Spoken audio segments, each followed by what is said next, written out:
Oye, necesito que me expliques algo, como si fuera un niño, porque realmente no entiendo nada de esto, amigo. Escuché en un video o en una noticia que científicos lograron subir el cerebro de una mosca a una computadora y que cuando la hicieron, la mosca digital empezó a comportarse como una mosca real.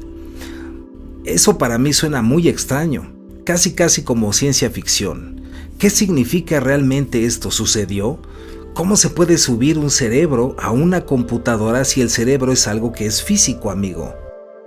Bueno, eso es algo muy interesante y es una muy buena pregunta, y lo que debemos hacer es ir paso por paso, empezando por lo más básico, amigo. Un cerebro, ya sea el tuyo o el mío, o el de una mosca, está compuesto por células llamadas neuronas. Las neuronas son células especiales cuya función principal es comunicarse entre sí. No lo hacen a través de palabras, sino a través de impulsos eléctricos y señales químicas. Cada neurona puede conectarse con muchas otras neuronas, formando una red enorme. Imagina algo así como una red de cables eléctricos o a una red de carreteras en una ciudad. Cada carretera conecta distintos puntos. La información, los carros, circulan por esas rutas. El cerebro funciona de manera similar. No es una sola pieza que piensa, sino una red inmensa de células que se envían señales constantemente. Ok, entonces el cerebro no es como una máquina con una sola parte que controla todo, sino como una especie de red gigantesca donde todo está conectado con todo, amigo. Ok, eso ya cambia bastante de cómo lo imaginaba, pero todavía no entiendo qué tiene que ver todo esto con la mosca y cómo se puede poner algo así en una computadora, amigo. Justamente, ahí es donde está el punto clave de todo esto. Durante décadas los científicos han querido entender cómo funciona el cerebro, pero el problema es que el cerebro humano es increíblemente complejo. Tiene alrededor de 86,000 millones de neuronas y cada neurona puede conectarse con miles de otras. Eso crea trillones de conexiones. Es un nivel de complejidad que es gigantesco. Entonces, para poder estudiar el problema, los científicos decidieron empezar con algo mucho más pequeño y manejable: el cerebro de una mosca de la fruta, que es un animal muy usado en investigación científica. El cerebro de esta mosca tiene aproximadamente 100,000 neuronas, poco más, poco menos. Es muy complejo, pero es más simple que el cerebro humano. Ok, 100,000 neuronas pues son muchas para un animal tan chiquito como una mosca, amigo, pero supongo que comparado con el cerebro pues sí es algo mucho más, vamos a decir, abordable. Entonces lo que hicieron fue estudiar ese cerebro, pero ¿qué significa mapearlo? Bueno, mapear el cerebro significa hacer algo parecido a lo que harías si quisieras entender completamente una ciudad. Imagina que quieres saber cómo funciona el tráfico de una ciudad enorme.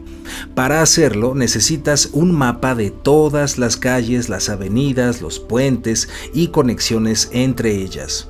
Los científicos hicieron algo parecido, pero en lugar de calles, lo que mapearon fueron las conexiones entre neuronas.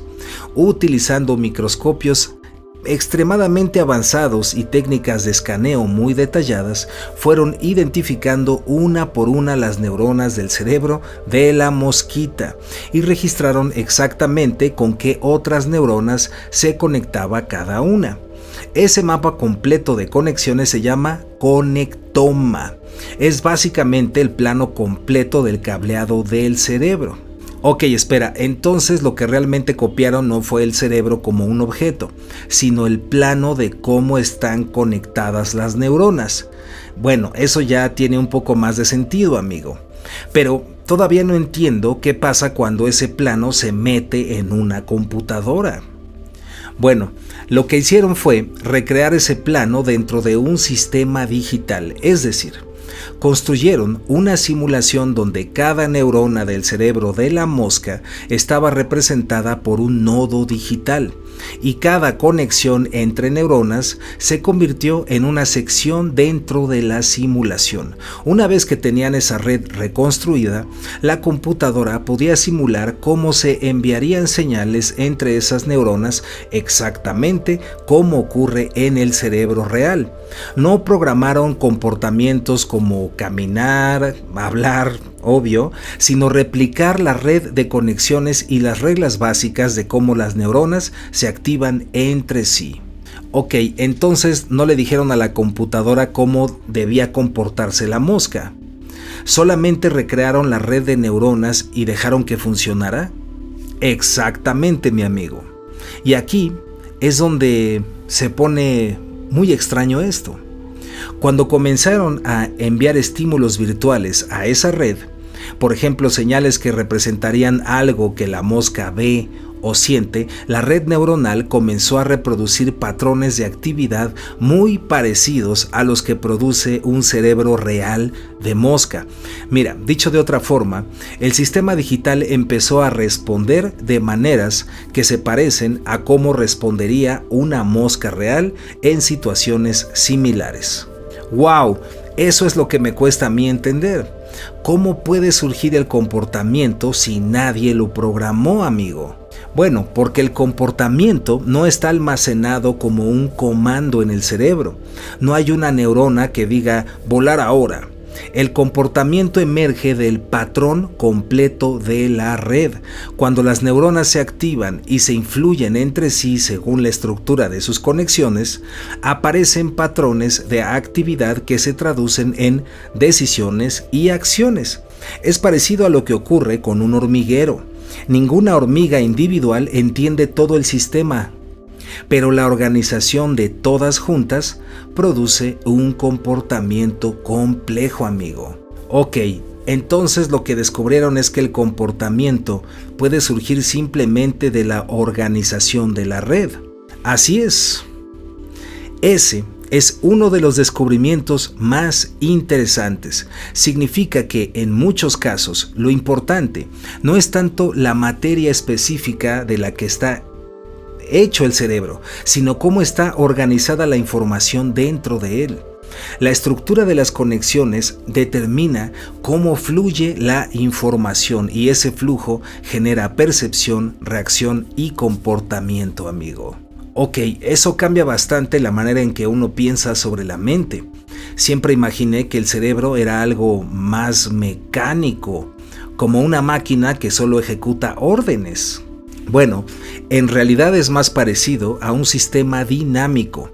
Piensa en un río lleno de corrientes que se cruzan, se mezclan y se influyen entre sí. El cerebro es una red de actividad constante donde los patrones cambian todo el tiempo.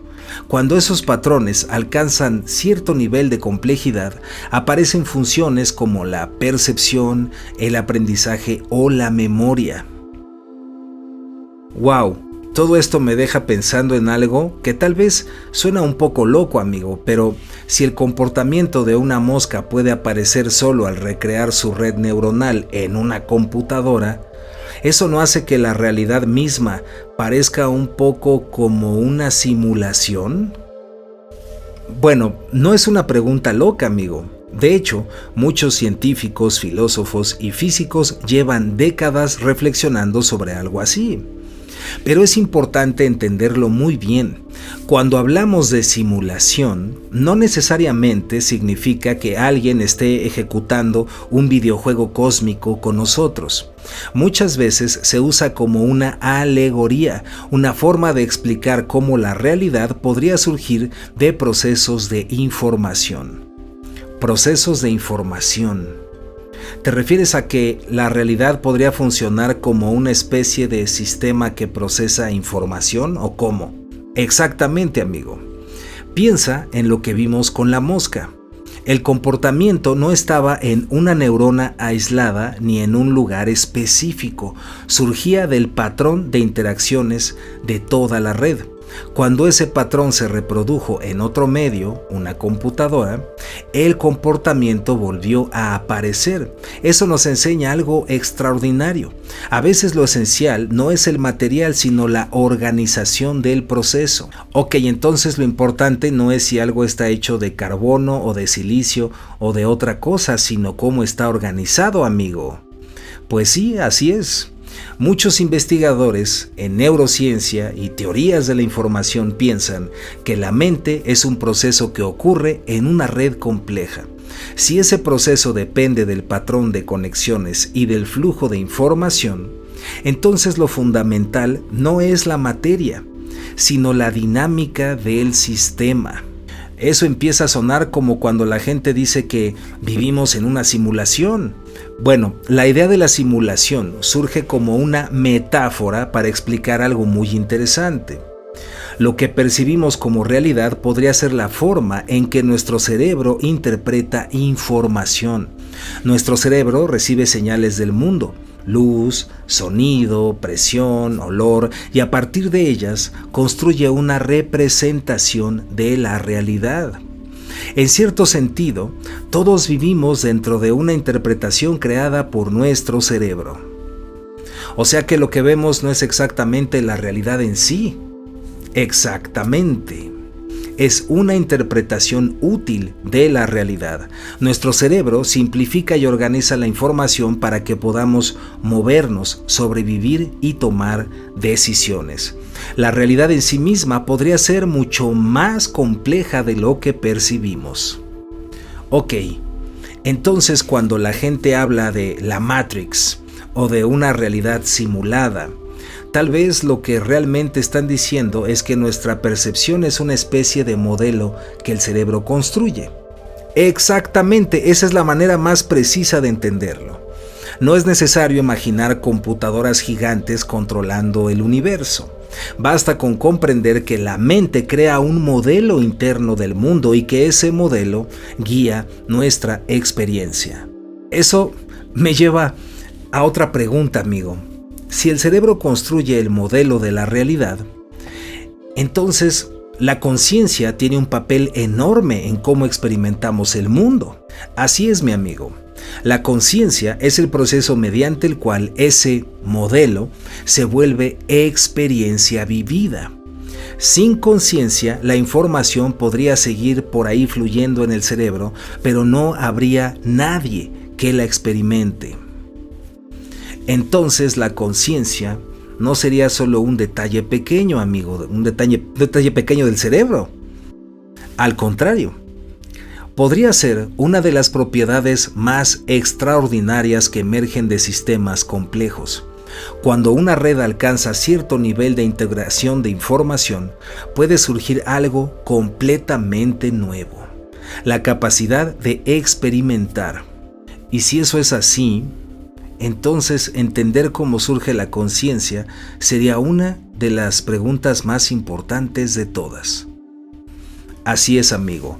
Comprender la conciencia significaría entender cómo la materia organizada puede generar experiencias subjetivas, pensamientos, decisiones y sentido de identidad. Es uno de los mayores misterios científicos y filosóficos de nuestro tiempo. Pero todo empezó con algo tan pequeño como el cerebro de una mosca. Exactamente. Ese experimento nos recuerda algo que es interesante. Cuando comprendemos cómo la estructura de una red produce comportamiento, empezamos a vislumbrar cómo procesos complejos pueden surgir de reglas muy simples, y eso abre una puerta enorme para entender la mente. Entonces, la idea de la simulación no necesariamente significa que alguien esté controlando todo, sino que la realidad podría entenderse como un sistema de procesos e información. Esa es una forma muy poderosa de verlo, y dentro de ese sistema, la conciencia juega un papel muy especial. Es el punto donde el universo, a través de estructuras complejas como el cerebro, se vuelve consciente de sí mismo.